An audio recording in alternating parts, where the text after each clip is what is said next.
To discuss this further, I'm joined here in the studio by Doug Herbert, France 24's international affairs editor. Good afternoon. Hi, Doug.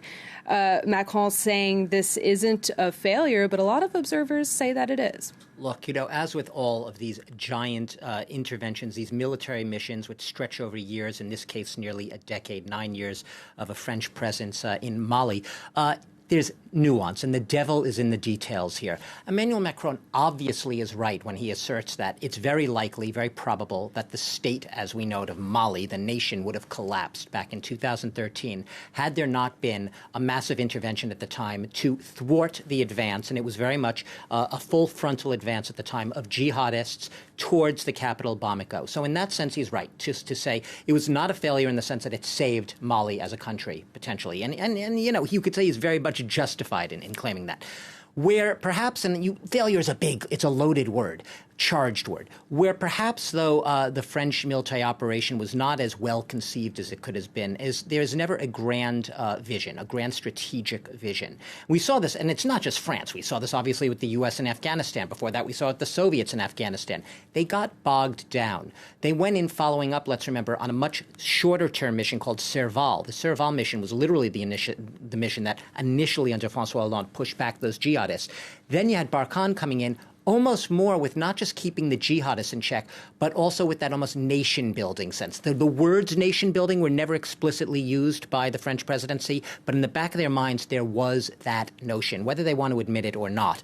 And that's perhaps where they failed. And also the resources. 5,100 troops, French troops in Barkhane, it sounds like a sizable contingent deployed.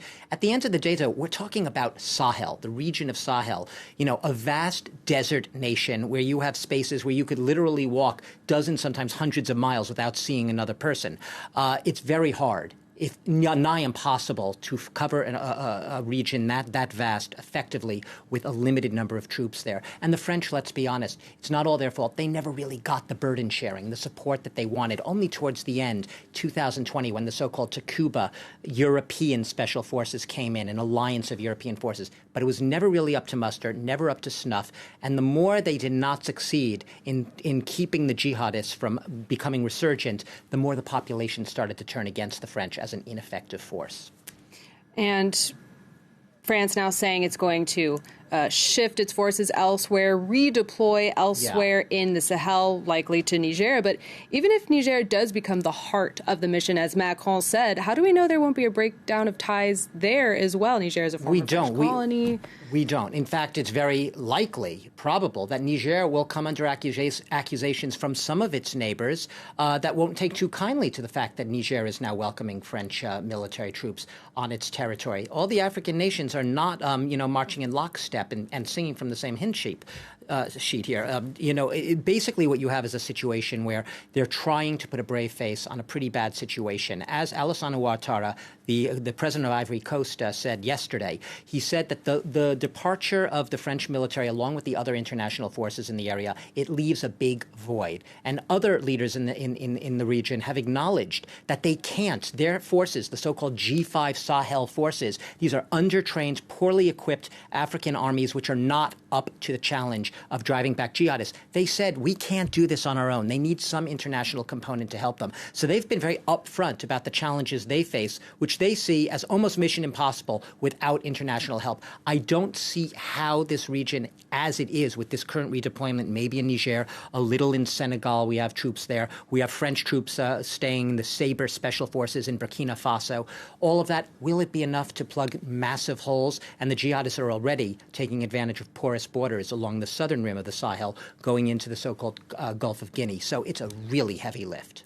And let's take a step back, take a broader look at the situation. There is an EU-AU summit in Brussels today, and in this new realignment that's occurring, are African and European leaders on the same page? You just said that there seems to be a fair amount of diverging opinions here. Once again, there's nuance. This is not, this is not a very clear-cut issue here.